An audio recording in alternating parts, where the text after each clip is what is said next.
വിശുദ്ധ മർക്കോസിന്റെ സുവിശേഷം 7-ാം അധ്യായം 1 മുതൽ 23 വരെയുള്ള വാക്യങ്ങളിൽ ശാസ്ത്രിമാരുടെയും പരീശന്മാരുടെയും ട്രഡീഷനെ അതിജീവിക്കുന്ന ദൈവത്തിൻ്റെ ശക്തി നമുക്കൊക്കെ വായിക്കുമ്പോൾ, യെരുശലേമിൽ നിന്ന് പരീശന്മാരും, വിശുദ്ധ മർക്കോസിന്റെ സുവിശേഷം 7-ാം അധ്യായം, യെരുശലേമിൽ നിന്ന് പരീശന്മാരും ചില ശാസ്ത്രിമാരും അവൻ്റെ അടുക്കൽ വന്നുകൂടി.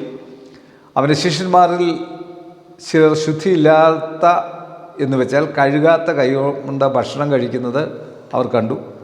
പരീശന്മാരും യഹൂദന്മാരൊക്കെയും പൂർവന്മാരുടെ സമ്പ്രദായം പ്രമാണിച്ച് കൈ നന്നായി കഴുകിയിട്ടല്ലാതെ ഭക്ഷണം കഴിക്കുകയില്ല. ചന്തയിൽ നിന്ന് വരുമ്പോഴും കുളിച്ചിട്ടല്ലാതെ ഭക്ഷണം കഴിക്കുകയില്ല. പാനപാത്രം, ഭരണി, ചെമ്പ് എന്നിവ കഴുകുക മുതലായ പലതും പ്രമാണിക്കുന്നത് അവർക്ക് ചട്ടമായി. അങ്ങനെ പരീശന്മാരും ശാസ്ത്രിമാരും നിന്റെ ശിഷ്യന്മാർ പൂർവന്മാരുടെ സമ്പ്രദായം അനുസരിച്ച് നടക്കാതെ ശുദ്ധിയില്ലാത്ത കൈകൊണ്ട് ഭക്ഷണം കഴിക്കുന്നത് എന്ത് എന്ന് അവനോട് ചോദിച്ചു. അവരോട് ഉത്തരം പറഞ്ഞത്, കപടഭക്തിക്കാരായ നിങ്ങളെക്കുറിച്ച് ശിശയാവ് പ്രവചിച്ചത് ശരി. ഈ ജനം അധരം കൊണ്ട് എന്നെ ബഹുമാനിക്കുന്നുവെങ്കിൽ അവരുടെ ഹൃദയമെങ്കിൽ നിന്ന് ദൂരെ തകർന്നിരിക്കുന്നു.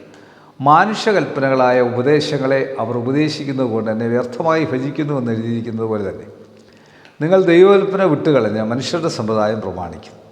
പിന്നെ അവരോട് പറഞ്ഞു, നിങ്ങളുടെ സമ്പ്രദായം പ്രമാണിപ്പാൻ വേണ്ടി നിങ്ങൾ ദൈവകൽപ്പന തള്ളിക്കളയുന്ന നന്നായി. നിൻ്റെ അപ്പനെയും അമ്മയും ബഹുമാനിക്കായെന്നും അപ്പനെയോ അമ്മയോ പ്രാകുന്നവൻ മരിക്കണമെന്നും മോശ പറഞ്ഞുവല്ലോ. നിങ്ങളോ ഒരു മനുഷ്യൻ അപ്പനോടോ അമ്മയോടോ നിനക്ക് എന്നാൽ ഉപകാരമായി വരേണ്ടതിന് വഴിപാടെന്നർത്ഥമുള്ള ഖുർബാൻ എന്ന് പറഞ്ഞാൽ മതി എന്ന് പറഞ്ഞു. തൻ്റെ അപ്പനോ അമ്മയ്ക്കോ മേലാൽ ഒന്നും ചെയ്യുവാൻ അവന് സമ്മതിക്കുന്നില്ല. അപ്പോൾ ഈ ദൈവകൽപ്പനയെപ്പറ്റി, അവർ വിശുദ്ധിയെപ്പറ്റി പറയുകയാണ്. വിശുദ്ധി നമുക്ക് ആവശ്യമാണ്.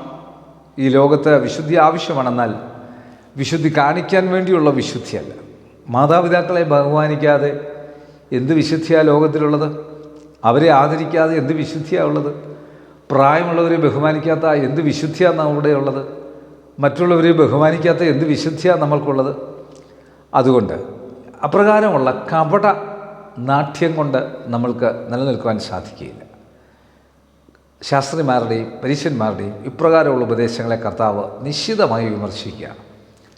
കണ്ണടയ്ക്കാൻ പ്രാർത്ഥിക്കാം. കർത്താവെ, ഞങ്ങളുടെയും നീതിപ്രവൃത്തികൾ ആ കാലത്തെ ശാസ്ത്രിമാരുടെയും പരീശന്മാരുടെയും നീതിപ്രവൃത്തികൾ പോലെയുള്ള നീതിപ്രവൃത്തികളാണെങ്കിൽ ഞങ്ങളോട് ക്ഷമിച്ചിരിക്കണം. ഞങ്ങളെ കഴുകി ശുദ്ധീകരിക്കണം. ഞങ്ങളെ വെടിപ്പാക്കണമേ. ഈ വചനം കാണുന്ന കേൾക്കുന്ന എല്ലാവർക്കും ദൈവശക്തി നൽകണം. കൃപ കൊണ്ട് നിൻ്റെ മക്കളെ നിറച്ചു കൊള്ളണം. യേശു മൂലം പ്രാർത്ഥന കേൾക്കണം. നല്ല പിതാവേ, ആമേൻ. God bless you.